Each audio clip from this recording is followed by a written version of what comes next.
Assalamualaikum warahmatullahi wabarakatuh.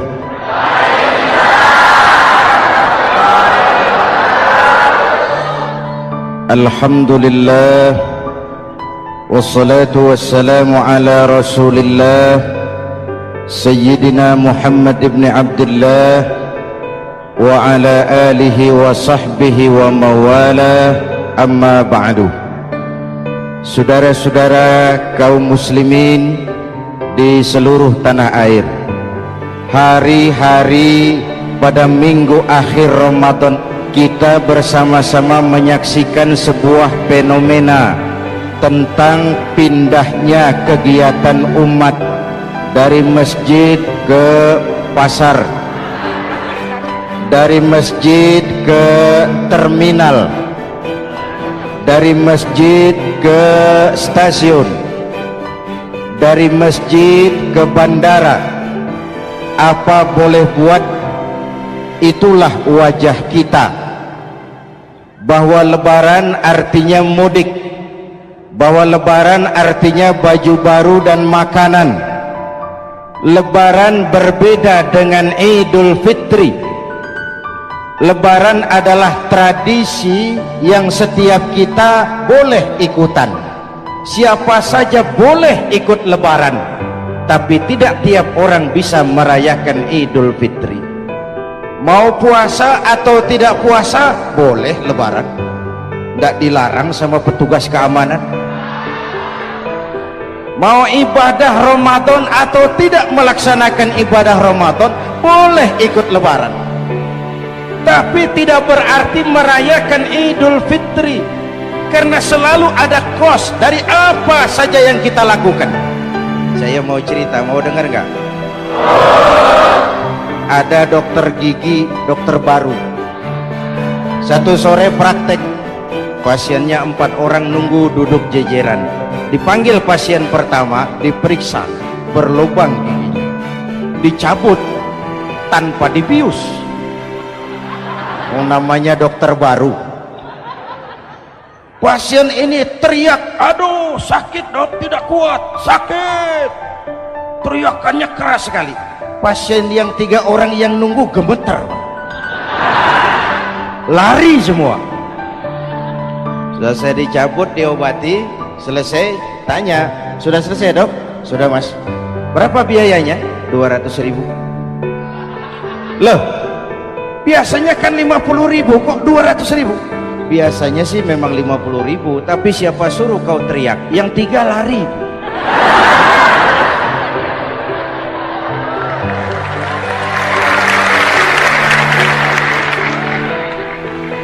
Cerita pendek ini ingin berpesan kepada kita, selalu ada ongkos yang harus kita bayar dari apa saja yang kita lakukan. Mau ibadah atau tidak, mau jadi orang baik-baik atau jadi bajingan paling tengik, mau berbuat salah atau berbuat soleh, selalu ada kosnya, selalu ada ongkosnya. Kita bicara kembali kepada fitrah Idul Fitri. Bagaimana caranya? Pertama, saya ingin mengutip bagian pendek dari ayat 185 Al-Baqarah. Walitukmilul iddata walitukabbirullaha ala ma hadakum wala'allakum tashkurun. Ada 4 hal dari cuplikan ayat pendek ini. Pertama, walitukmilul iddata, hendaknya engkau sempurnakan jumlah bilangan hari puasamu. Berpuasa sebulan penuh. Sebulan penuh itu bisa 29, bisa 30. Pak, kalau beda pendapat bagaimana? Ada yang lebaran tanggal 5, ada yang lebaran tanggal 6. Hadirin, bagi yang punya kemampuan berijtihad, silahkan melakukan ru'yatul hilal. Bagi yang tidak, lebih aman ikut pesan Nabi. Apa pesan Nabi? Fa iza ikhtalaftum fa alaikum bisawadil a'zam ma'al haqqi wa ahlihi. Kalau kamu berbeda pendapat, ikut golongan terbanyak yang benar dan ahlinya. Jadi walaupun banyak, kalau tidak benar dan bukan ahlinya, tidak usah ikutin. Banyak benar dan ahlinya. Contoh, 100 insinyur berbeda pendapat dengan 10 kiai tentang doa kunut. Yang diikuti pasti 10 kiai, bukan 100 insinyur. Betul? Atau sebaliknya, 10 insinyur berbeda dengan 100 kiai tentang konstruksi jembatan. Yang diikuti tentu 10 insinyur, benar dan ahlinya. Maka yang paling aman, kita punya Departemen Agama. Departemen Agama punya ahli dari MUI, dari Nahdlatul Ulama, dari Muhammadiyah, dari Al-Wasliyah, dari Syarikat Islam, dikumpulkan melakukan Ru'yatul Hilal. Yang paling aman, dengerin saja pengumuman Departemen Agama.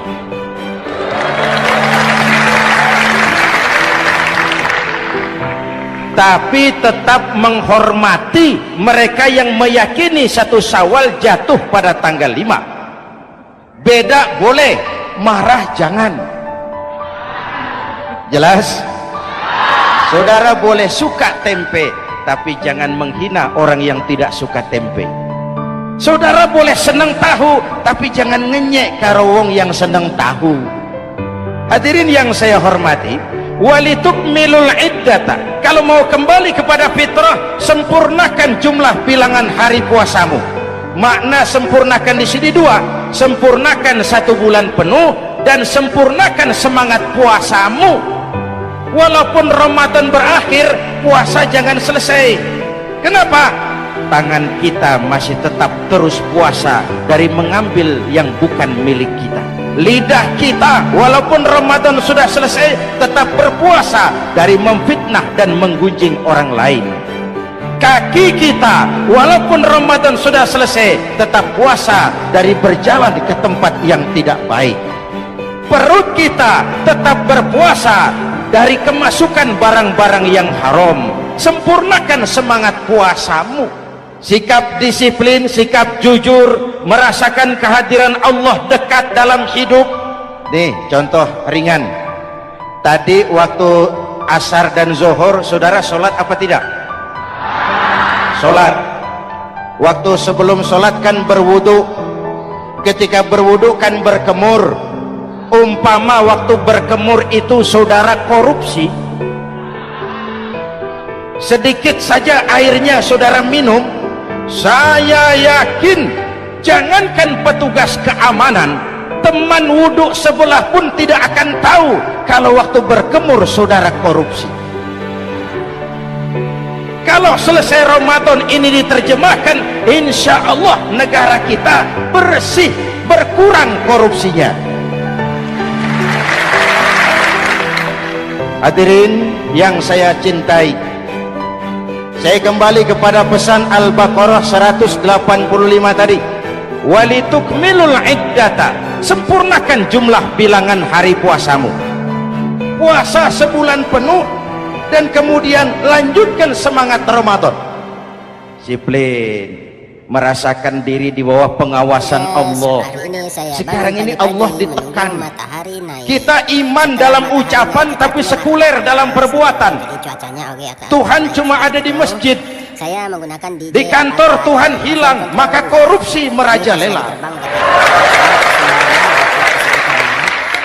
Tuhan cuma ada di masjid, di pasar Tuhan hilang, maka timbangan tetap curang.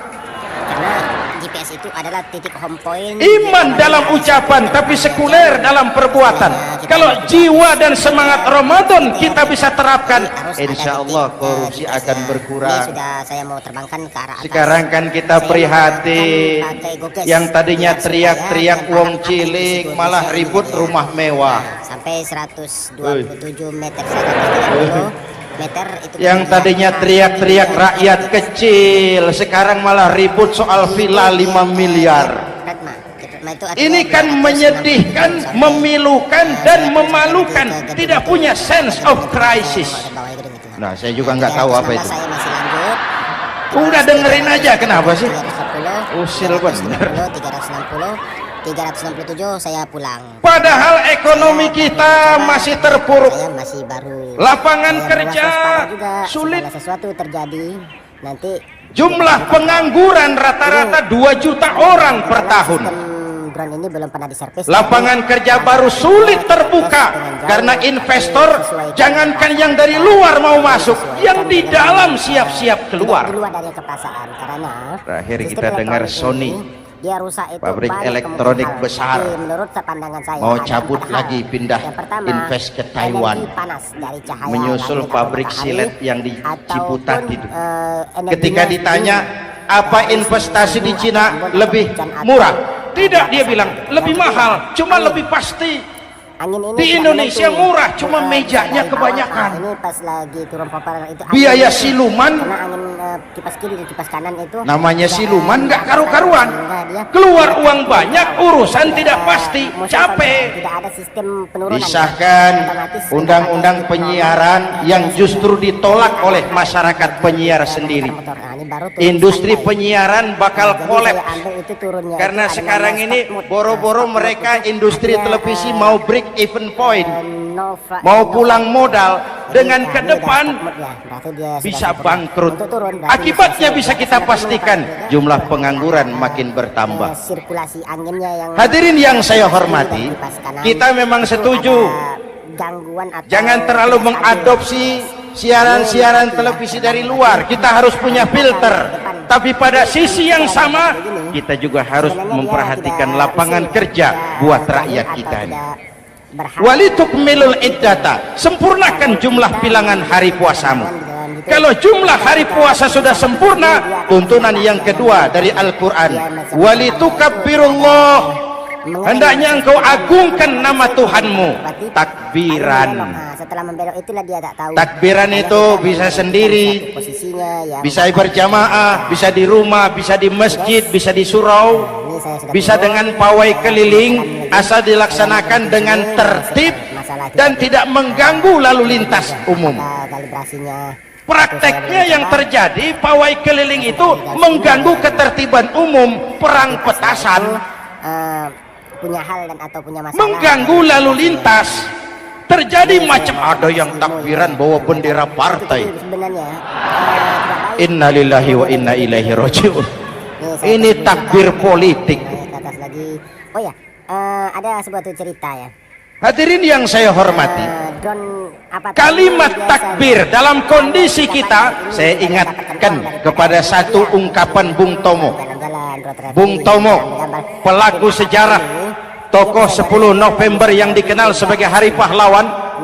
Dalam satu pidatonya saya ingat pernah berkata, andai kata tidak ada kalimat takbir, ini ungkapan Bung Tomo, andai kata tidak ada kalimat takbir, saya tidak tahu dengan apa saya harus menggerakkan putra-putra terbaik bangsa untuk bangkit berjuang melawan penjajah.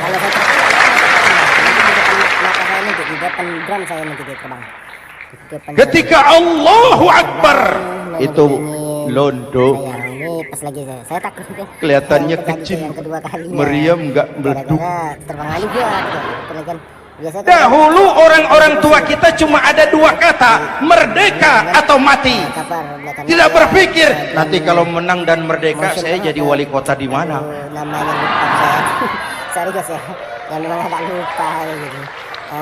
Kalimat takbir, bangsa ini harus bangkit dari keterpurukan. Bangsa ini harus bangkit mengejar ketinggalan-ketinggalannya. Bangsa ini tidak boleh terpuruk terus, dan semangat takbir harus menjiwai kita. Tidak ada capek dalam perjuangan, tidak ada puas dalam upaya. Keberhasilan cuma pengantar ke arah keberhasilan yang lebih baik lagi. Walitukabbirullah, hendaknya engkau agungkan nama Tuhanmu. Nama Allah menjadi motivasi besar dalam kehidupan kita. Ini pesan Quran Al-Baqarah 185. Pesan kedua, setelah sempurnakan jumlah bilangan hari puasamu, agungkan nama Tuhanmu. Takbiran. Kalimat takbir sendiri kalau kita lihat pada kalimatnya ada kata la ilaha illallah wahdah, sadaqa wa'dah, wa nasara 'abdah wa a'azza jundah wa hazamal ahzaba wahdah. Apakah ini motion control? Tidak ada Tuhan selain Allah, esa, tidak beranak, tidak diperanakan, wahdah, tidak bisa diumpamakan dengan apapun. Sodako wa'dah, Allah yang maha menepati janjinya. Wa nasara 'abdah, Allah yang maha menolong hambanya. Kalau bukan kebesaran Allah, berat berjuang Ramadan ini melawan musuh yang tidak nyata. Puasa itu kalau olahraga golep. Kanan dia musing ke kanan. Benar Pak, kalau tinju lawannya kelihatan. Mau ganti bateri dia. Betul. Sepak bola musuh kelihatan. Di sini saya mau Bulu tangkis kelihatan. DJ Golep. Avatar. Hari ini Siapa musuhnya? mainkan DJ Avatar dengan Itulah puasa, menghadapi musuh yang tidak kelihatan. ya, Itu lebih berat daripada perjuangan mengangkat senjata, lebih berat daripada berjuang mengorbankan harta. Tapi kalau di bulan Ramadan saja Rasulullah menang dalam perang Badar, itu harus jadi sumber motivasi. Dengan kalimat takbir, dengan keagungan Allah, bangsa Indonesia harus bangkit dari keterpurukan. dia tuh Ibu bapak hadirin yang saya hormati, larian atau jadi kalau bukan akhir Ramadan lalu sibuk beli baju. sensor Boleh, tapi bukan itu yang utama. Laisal id bilibasin jadid, walakinnal id bita'atin yazid. 4.000 5.000 Idul Fitri bukan pakaian baru. Idul Fitri adalah ketaatan yang meningkat, yang telah ditempa, digojlok, digembleng oleh Ramadan. tidak ada mundurnya. Jadi kalau Ramadan rajin baca Quran, lalu selesai Ramadan sayonara Quran, Kita tulakkan dia latihan tidak berhasil. di jalan. Ramadan rajin ke masjid, selesai Ramadan selesailah ke masjid. Awal Ramadan full house sampai ke halaman, akhir Ramadan cuma imam berdua tikar. Itu kan sudah biasa. Coba menggunakan Masjid kembali senyap, padahal masjid adalah pusat kegiatan umat. daripada stick. Saudara lihat dari sejarah, ketika hijrah ke Madinah, Rasul singgah di Kuba. Apa yang beliau lakukan? Membangun masjid. Bisnis atau Ketika sampai di Madinah, kesibukan pertama beliau apa? Mencari rumah dinas? Bukan. segi Kesibukan pertama beliau mencari lokasi di mana membangun masjid. bukan segi Isra dan Mi'raj, perjalanan besar dimulai dari masjid ke masjid. Ini indikasi masjid memang merupakan pusat kegiatan umat. Umat Islam dengan masjid seperti ikan dengan air, tidak boleh pisah. Ada ikan yang tidak betah di air? itu ya. Ada. Terbang tinggi guys. Ikan mau modar. Dia tidak dinaik. Kalau umat sudah mulai menjauhi masjid, jiwanya yang akan mati. Kalau jiwanya mati, jasadnya masih hidup, itu namanya bangkai berjalan.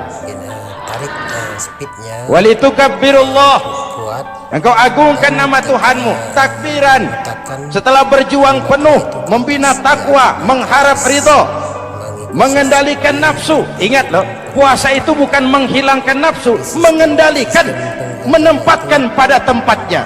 Manusia tanpa nafsu bukan manusia, diatur tapi manusia yang disetir nafsu turun jadi binatang, bahkan lebih rendah daripada binatang. melanggar Puasa ini menempatkan nafsu di tempatnya. Hai laki-laki, kamu nafsu sama perempuan? Betul Pak. gagah Perempuan suka laki-laki? Betul Pak. Boleh lewat sini, lewat pintu yang disebut nikah. Ini nafsu disalurkan lewat pintu yang disebut nikah. Jangan seperti ayam kawin tiap malam, nikah tidak mau.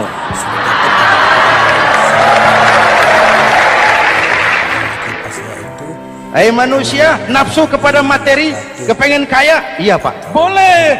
Usaha yang halal, jual beli yang halal. Wa ahallallahu al-bai'a wa harrama riba.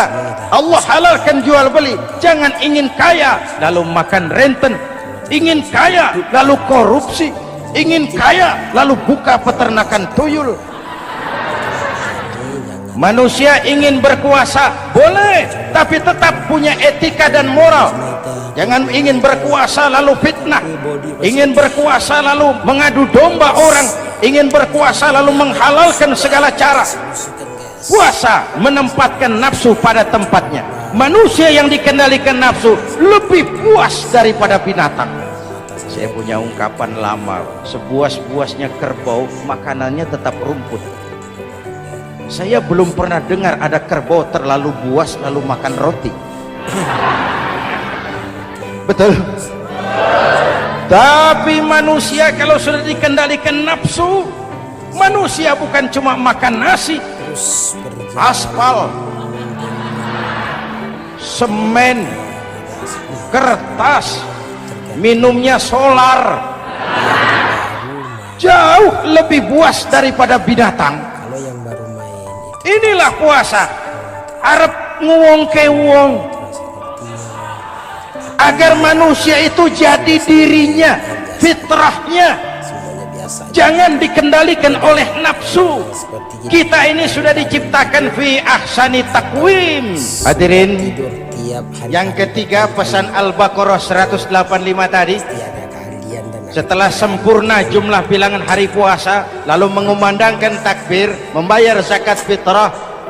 Kenapa itu kita lakukan? Mengagungkan nama Allah, ala ma hadakum, agungkan nama Allah yang telah memberikan hidayahnya kepadamu. Masya Allah nih, hidayah kita bersyukur. biasanya melihat Hidayah ini hak prerogatif Allah, di dekat apa itu diberikan kepada siapa saja yang dikehendaki oleh Allah. Kita bisa lihat dalam sejarah, ada anak Nabi tidak mendapat hidayah, tidak terpanggil mengikuti kebenaran yang disampaikan oleh bapaknya, namanya Kan'an, putra Nabi Nuh. Ada ayah Nabi bernama Azar, ayah Nabi Ibrahim, putranya penegak tauhid, ayahnya produsen berhala. Ada istri Nabi, istrinya Nabi Lut, tidak mendapat hidayah, tidak terpanggil mengikuti kebenaran. Lalu Abu Jahal, Abu Lahab, paman Nabi, melihat Nabi, menyaksikan mukjizat, mendengar wahyu, melihat tutur kata Nabi, hidayah tidak datang kepada dia, maka mereka tidak terpanggil mengikuti kebenaran. Kita alhamdulillah keponakan Nabi saja bukan, mendapat yang namanya hidayah ini harus kita pelihara, kita jaga baik-baik, karena ini merupakan hak prerogatif Allah. Yahdi man yasha, diberikan kepada siapa saja yang dikehendakinya. Hadirin, sembari kita mengambil pelajaran tentang Kan'an yang tidak dapat, putra Nabi Nuh. Ini saya ngambil bagian cerita sejarah, masih mau dengar? Nabi Nuh diberi umur 950 tahun, berdakwah sepanjang hidup. 800 tahun beliau dakwah, dapat pengikut tidak lebih 80 orang, rata-rata 10 tahun satu. Yang dihadapi ini umat yang kurang ajar, bandel, bajingan, tengik. Kalau diceramahi, telinganya ditutup dengan tangannya. Ini saking kurang ajarnya ini umat. Diberikan dakwah, telinganya ditutup dengan tangan. Nabi Nuh ketika di puncak kesabarannya munajat, ya Rabb, bagaimana Nuh? Siang malam saya berdakwah kepada umat ini, saya sampaikan risalahmu, saya canangkan seruanmu, saya sampaikan ajaranmu. Inni da'autu qaumi lailan wa nahara, siang malam saya berdakwah kepada umat. Wa inni kullama da'autuhum ja'alu asabi'ahum fi adhanihim, tiap kali saya sampaikan dakwah kepada mereka, mereka tutup telinganya dengan tangannya. Saya tidak sanggup menghadapi umat seperti ini, ya Allah. Habis mau kamu bagaimana Nuh? Sikat saja sudah semua ini. bikin mati saja. Nanti kalau punya anak, anaknya kafir lagi. Lebih baik bapak moyangnya, mbah-mbahnya sikat semua. Rabbi la tazar 'alal ardi minal kafirina dayyara. Jangan disisakan orang kafir, habisin semua. Itu mau kamu? Iya. Buat kapal Nuh, nanti aku turunkan banjir. Dengan apa saya membuat kapal ya Rabb? Pakai kayu Nuh. Kayunya dari mana ya Rabb? Dari pohon tentu. Pohonnya belum ada ya Rabb. Tanam dulu Nuh. Membuat kapal kayunya nanam pohon dulu. Apa artinya? Perjuangan bukan simsalabim abracadabra. Perjuangan bukan makan lombok, ini hari dimakan, ini hari pedas. Perjuangan itu proses. Ada keringat, ada air mata, ada darah, tempo-tempo nyawa. Itulah perjuangan. Sudah pohon ditebang, buatkan kapal di tengah kampung. Umat unjuk rasa lagi. Nuh makin gila. Bikin kapal di tengah kampung, mau belayar kemana? Selesai Nuh, selesai ya Rob. Naik. Orang-orang yang beriman bersamamu, naik. Binatang serba sepasang, naik. Naik Nuh, naik. Orang beriman, naik. Binatang serba sepasang. Gerimis mulai turun. Setelah kapal semua terisi, Nabi Nuh kontrol. Sudah naik semua? Sudah. Nuh, Mas Bejo ada? Ada. Mbok Painem, naik sudah, masuk. Oke. Hei. Kanan anak saya ikut tidak naik kapal. Kami tidak lihat Nuh. Turun ke bawah. Ada Kanan. Kami tidak lihat Nuh. Naik ke atas buritan. Kelihatan Kanan tidak ikut naik kapal. Kumpul bersama orang kafir di daratan. Inilah potret kehidupan. Kumpul dengan orang-orang kafir. Berapa banyak anak-anak kita tidak mau ikut orang tuanya ke masjid. Kumpul dengan orang-orang kafir di tempat maksiat. Nuh karena sayang kepada anak, dari atas kapal memanggil, ya bunayyar kam ma'ana. Ya, ini bahasa orang manggil Pak. Kanan kesini nak, naik kapal sama papi. Ini terjemahan bebas. Jawab Kanan di bawah, tidak mau Pak, saya di sini saja. Jangan nak, Allah sedang murka, akan turun banjir. Kalau datang banjir Bapak, sa'awi ila jabalin ya'simuni minal ma'. Saya akan naik ke gunung tinggi yang bisa menyelamatkan saya dari banjir. Kanan naik ke gunung tinggi, gunung pun tenggelam dihantam banjir. Dalam puncak kepedihan, Nabi Nuh akhirnya sadar, ya Allah, kalau orang kafir tenggelam memang saya yang minta, tapi Kanan kan anak saya. Nuh, anggap Kanan bukan anakmu. Wa innahu amalun ghairu salih. Nuh sadar, akhirnya bilang, ana urid wa anta turid wallahu fa'alun lima yurid. Aku punya kemauan, kau Kanan punya kemauan, Allah juga punya kemauan. Kemauan Allah lah yang akhirnya jadi kenyataan. Nek sekarang juga kita ngadepi musim banjir. Bukan banjir air saja, banjir peradaban-peradaban yang masuk ke negeri kita. Banjir maksiat, banjir munkarot. Kalau kita sudah ke masjid, kita sudah naik kapal, tolong kontrol anak-anak kita, tolong kontrol tetangga kita. Ayo naik kapal, banjir.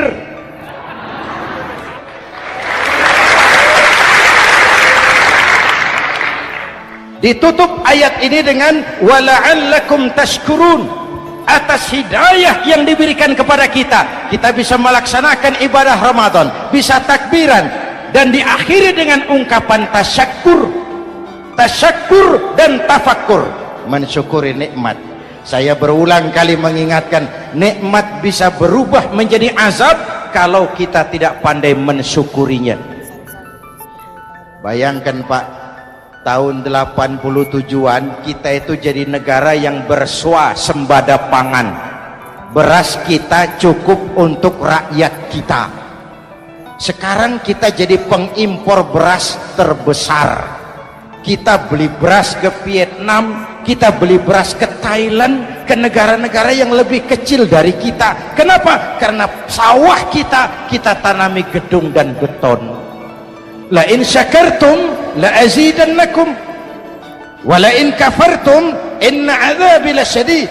Kalau kamu bersyukur, aku tambah nikmat. Kalau kamu ingkar, tidak pandai bersyukur, awas, azabku pedih. Maka ungkapan saya, orang kaya bisa masuk surga karena hartanya, orang kaya bisa masuk neraka juga karena hartanya. Syukur apa tidak syukur? Pejabat bisa masuk surga karena jabatannya, pejabat banyak yang masuk neraka juga karena jabatannya. Syukur apa tidak syukur?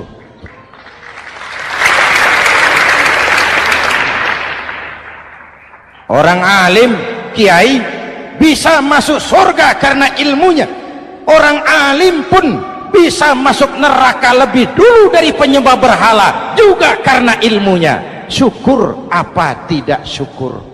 Kasih jabatan sebagai pemimpin lalu menyadari sayyidul qaumi khadimuhum. Pemimpin suatu umat adalah pelayan bagi umat itu. Pelayan harus melayani, bukan minta dilayani. Selama ini kita memandang jabatan itu jalan pintas menuju kaya. Jabatan itu artinya kekuasaan dan fasilitas, maka yang lahir rampok-rampok baru.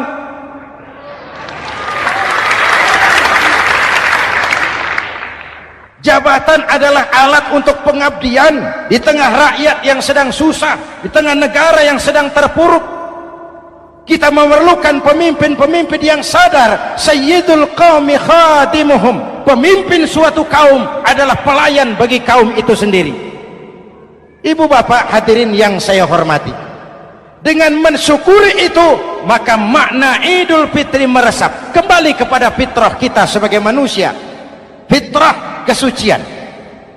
Secara sederhana orang gambarkan kembali kepada fitrah seperti bayi baru dilahirkan oleh ibunya, bersih, suci, tanpa dosa, lantaran sudah dibersihkan oleh ibadah Ramadan.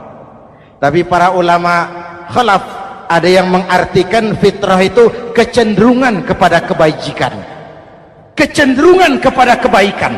Itu juga fitrah. Kembali kepada fitrah manusia, kecenderungan untuk berbuat baik. Kita lahir bayi, tidak punya dosa, betul? Tidak ada dosa warisan dalam Islam. Kalau harta warisan ada, dosa warisan tidak. Karena itu dalam Islam juga tidak ada penebusan dosa. Kalau dosa bisa ditebus dengan uang, tentu Menteri Keuangan nomor 1 masuk surga.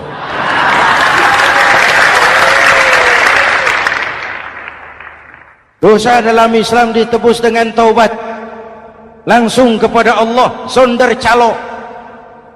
Hadirin yang saya hormati, kembali kepada fitrah seperti bayi baru dilahirkan oleh ibunya, bersih, tidak punya dosa kepada Allah lantaran sudah dibersihkan oleh ibadah Ramadan. Soalnya kemudian kita kan tidak hanya bersalah kepada Allah, kita ini juga bergaul dengan sesama manusia, betul? Sebuah hadis, sahabat ditanya oleh Rasul, atadruna manil muflis? Saudara-saudara, tahu kamu siapa orang yang bangkrut?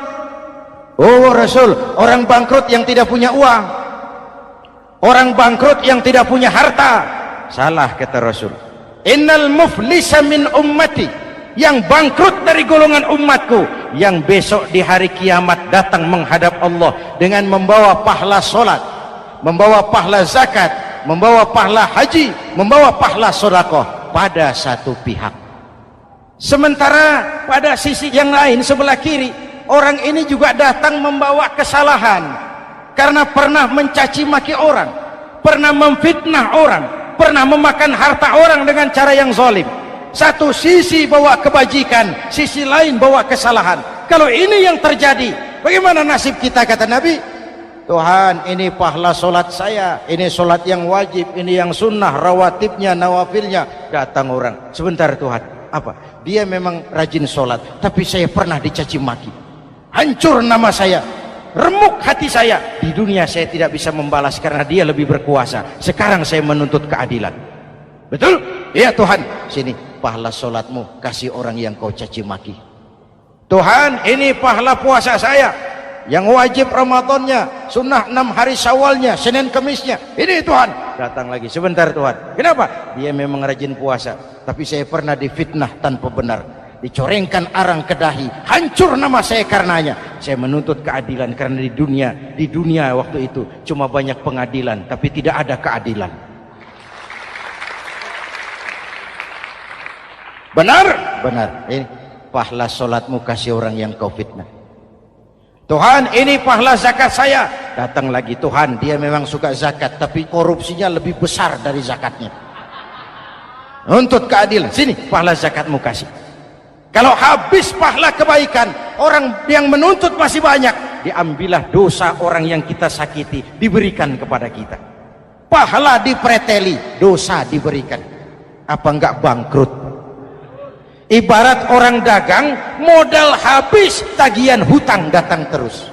Kenapa? Orang ini cuma baik hubungannya kepada Allah, tapi tidak baik hubungannya dengan sesama manusia. Karena itu, dalam konteks dengan fitrah, manusia makhluk yang fitrah. Apa fitrah itu? Pertama, manusia makhluk yang bertuhan. Itu fitrah. Mengingkari Tuhan, mengingkari fitrah. Yang kedua, manusia makhluk sosial, zon politikan. Itu fitrah. Kita tidak bisa hidup sendiri. Betapa dan siapapun kita memerlukan yang lain. Maka nuansa Ramadan intinya adalah silaturahmi. Nuansa Idul Fitri silaturahmi antar sesama kita. Ada baiknya saya ingatkan lagi sebuah hadis. Masih mau dengar? Selesai sholat Id, sahabat mendengar Rasul mengucapkan amin 3 kali. Amin, amin, amin. Ya Rasul, ada apa? Tadi turun Jibril selesai sholat, mau berdoa. Muhammad, aku mau mohon kepada Allah, mau kau aminkan? Silahkan Jibril. Jibril doa, Rasul amin. Doanya 3 macam permohonan, maka Rasul 3 kali mengucapkan amin. Kalau sudah Jibril yang doa, Rasul yang amin, apa ya doanya ditolak? Apa isi doanya? Yang pertama, ya Allah, doa malaikat Jibril, hari ini 1 Syawal, waktu itu doanya, saya mohon kepadamu, jangan engkau terima puasa dan ibadahnya anak yang durhaka kepada ibu bapaknya. Rasul mengucapkan amin. Renungan buat kita. Itu sebabnya barangkali sesibuk-sibuk di Jakarta masih mau mudik nemui orang tua. Yang kedua, ya Rabb, saya mohon kepadamu, jangan engkau terima puasa dan ibadahnya istri yang durhaka kepada suaminya. Amin. Kedengaran Bu? Ada ibu-ibu tanya, Pak, kalau suami yang durhaka sama istrinya bagaimana? Hadisnya tidak menjelaskan itu, Bu.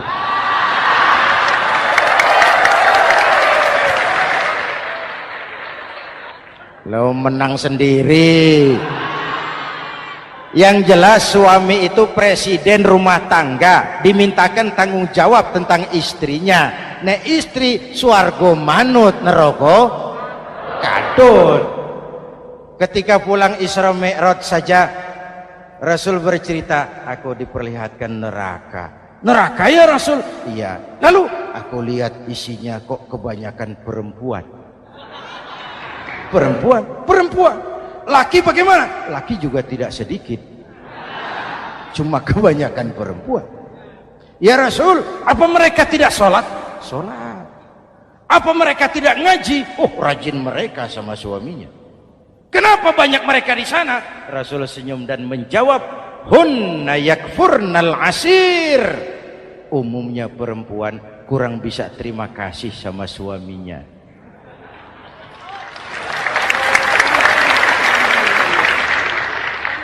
Ini penyakit turunan. Oi, ngaku oi.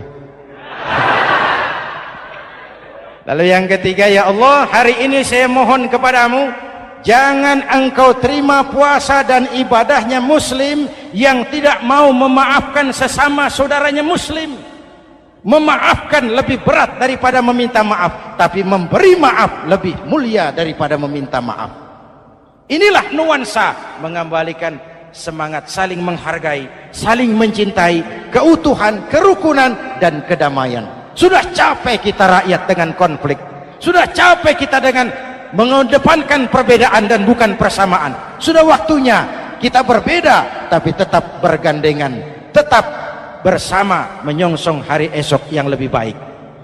Mintalah ridho ibu bapak, suami kepada istri, istri kepada suami, dan memaafkan sesama saudara muslim sehingga kita benar-benar kembali kepada fitrah. Terima kasih dan mohon maaf, semoga ada manfaatnya. Usikum wa nafsi bitaqwallah. Wassalamualaikum warahmatullahi wabarakatuh.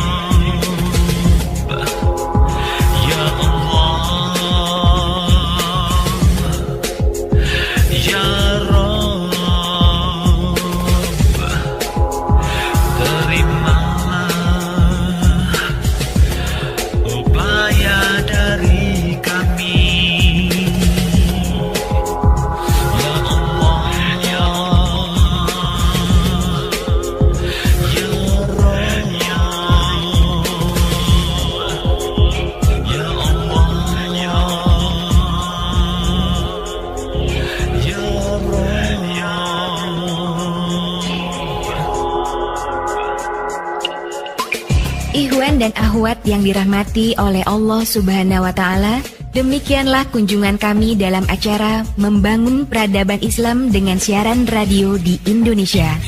Syukur alhamdulillah atas nikmat Islam dan indahnya persaudaraan yang Allah karuniakan kepada kita semua. Semoga ilmu milik Allah dapat membentengi akidah kaum muslim dari berbagai upaya penyesatan. MPI DSRI ini merupakan komunikasi dan jabat erat di antara kami, Irena Center, Indonesian Commercial Jockey, serta berbagai media di seluruh Indonesia. Terima kasih. Wassalamualaikum warahmatullahi wabarakatuh. Ya Allah, Ya Allah, Ya